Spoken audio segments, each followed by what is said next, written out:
All right, so got a back leg here. Pretty much we've taken the hock off, just sawed it off. I'd typically actually keep that on, so you've got your tendon attached to it, all bone in. The guys I was hunting with wanted to do separate, so we did just a bit different, and somehow I ended up with the two that had been sawed off.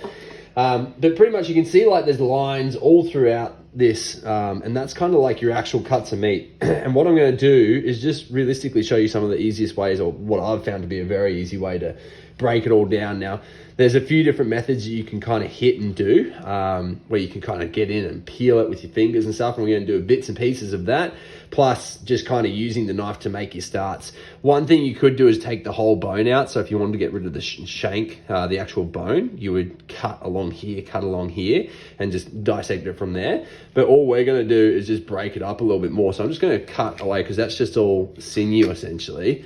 That's just all, like, you can see that's just flesh. So just getting, no, sorry, not flesh, like, yeah,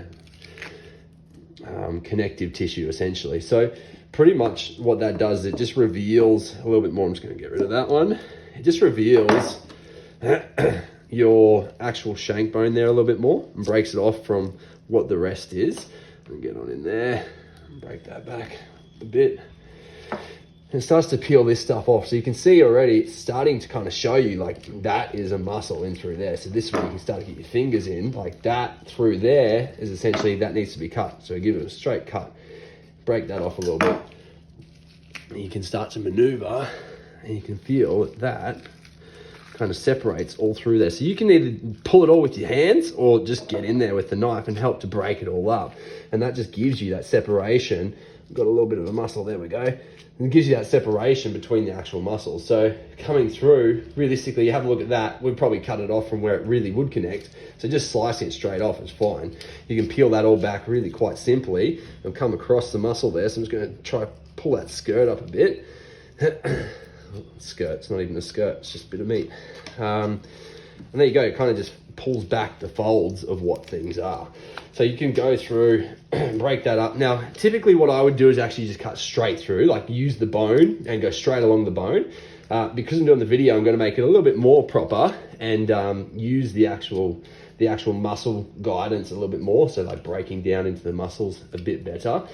You're not really missing much by just cutting through the middle. So if you want to do a speed job, boof, straight through the middle, you're done. And that makes it a heck of a lot easier, because realistically, we've probably already peeled off a heap of that because of the way that I cut off of the hock originally, or off of the bone originally. So pretty much just come straight through, get off of that really easily, run your knife straight along. All we're doing is just trying to break it away from the bone in as simple a way as possible. Boom, look at that, easy, just maneuvers. So that is all that's stopping between the your shank there. So it's the base of your shank.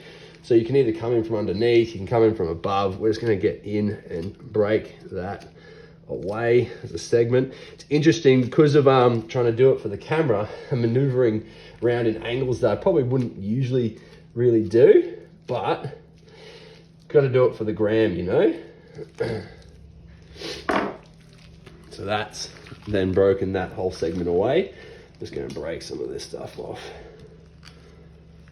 This old knife needs a bit of a touch up, I think.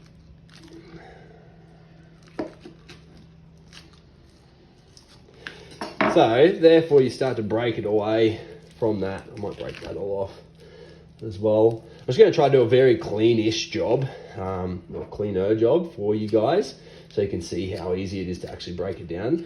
Next video I'm going to do will be a quick version, like get it done as fast as you can sort of situation. Knocking the bone off, it doesn't have to take long at all to get all this done.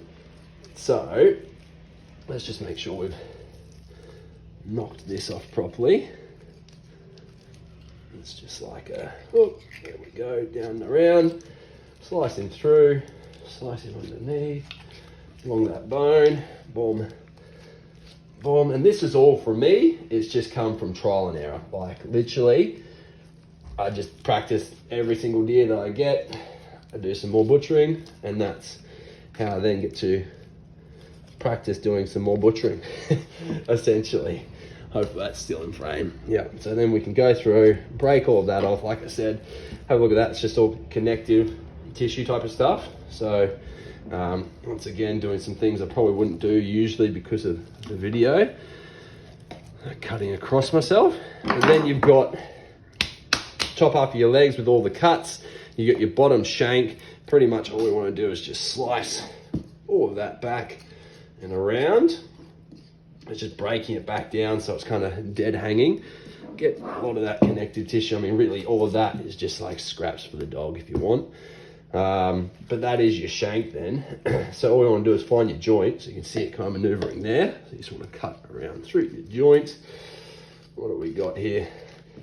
And I think this is kind of like real trial and error type stuff with the joints. I always just kind of go, you know what? Like if you can't tie knots, tie lots. Same goes for your butchering. If you don't know where to cut lots, and eventually you'll kind of break your way through. And I find it's just, like I said, build trial and error. But if you can see what that joint's doing, like you can see that's the knee joint essentially.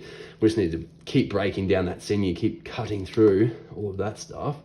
Whoa, what we got here? A little bit through there, a little bit more, a little bit more. And then we'll get him off just down the base here. Oh, hopefully that looks all right on the camera. Where are we missing? There he is. A little bit in through here. There he is. Buska, it's a good old dog bone ready for my pup Primrose. So there's your shank. That's just straight ready to cook. Chuck in the slow cook is the way they always do them. And from here we can start to break this up a little bit more. So once again, this is all just connective tissue. You can do that all by hand if you want to, separating the muscles. I like to just get in, make it a lot easier with a knife, really quickly, just trim bits and pieces back. You get to know the shapes of different muscles. So I kind of find that breaking it down a few times really helps. This is a little gland that you want to get rid of. Oops, try and make sure I'm chopping just in the actual gland space instead. Where is he? Taking more than I need to. Little gland in there, so that's like, you don't want to cook that. That's not going to be nice for cooking at all. Releases bad odors, maybe even some bad omens for you as well. So breaking that down, once again, using pretty much the lines of the muscle is what you always want to do. Find the lines in there, break him through, find the lines, use the lines, break him down from there, find the line. Oh, sometimes it takes a little bit of extra knife work just to cut him along. There we go. Buska. I actually folded that out probably more than what I wanted to when I was doing that breakdown. That's part of him.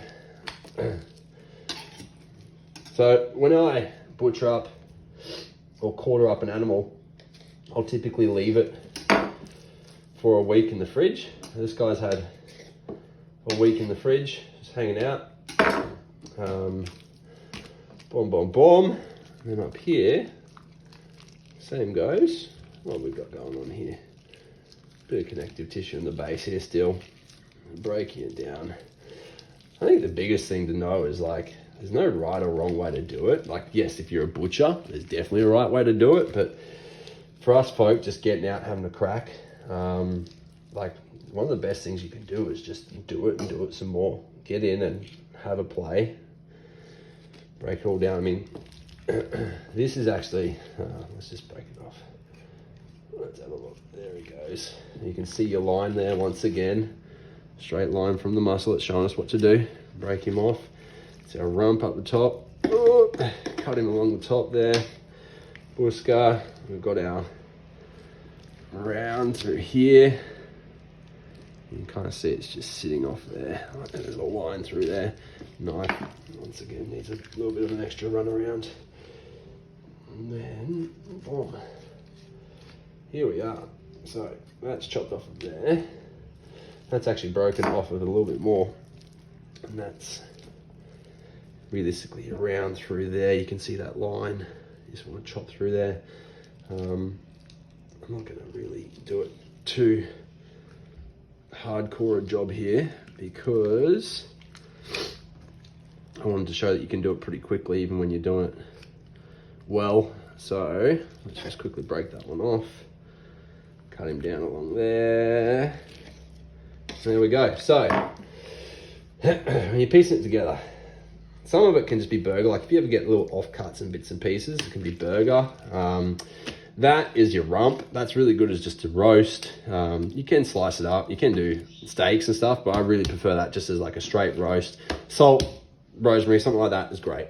It's around, probably better to actually slow cook this because of the amount of sinew you've got in there. You can chop that all out, but it does get rid of a fair chunk of the meat. So if you slow cook that, you're just going to be able to eat the whole thing instead. You got your silver side.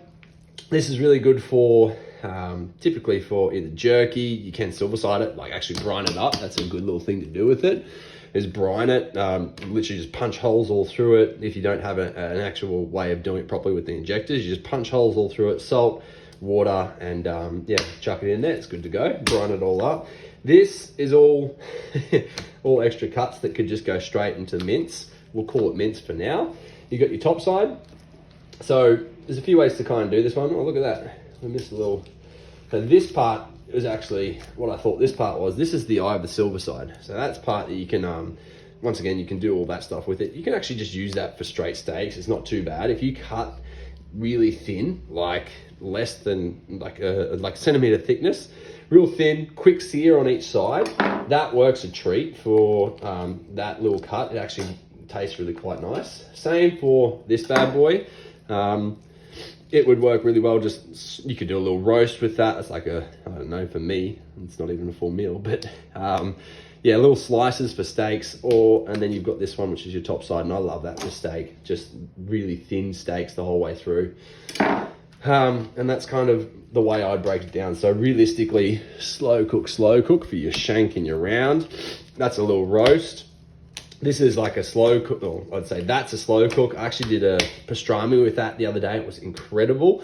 I've got some biltong going with that right now. It's incredible. This I'll just chuck to probably burger, or it could go as slow cook with that stuff. And then you've got, yeah, probably steaks. This one I'll slice into steaks, and then that is just another lot of steaks. So that really goes in with that. And then we've got a little bit of extra for the dog. There you go. 10 minutes is broken down. 12 minutes is all broken down with explanation. The next video I show you is going to be the fast way.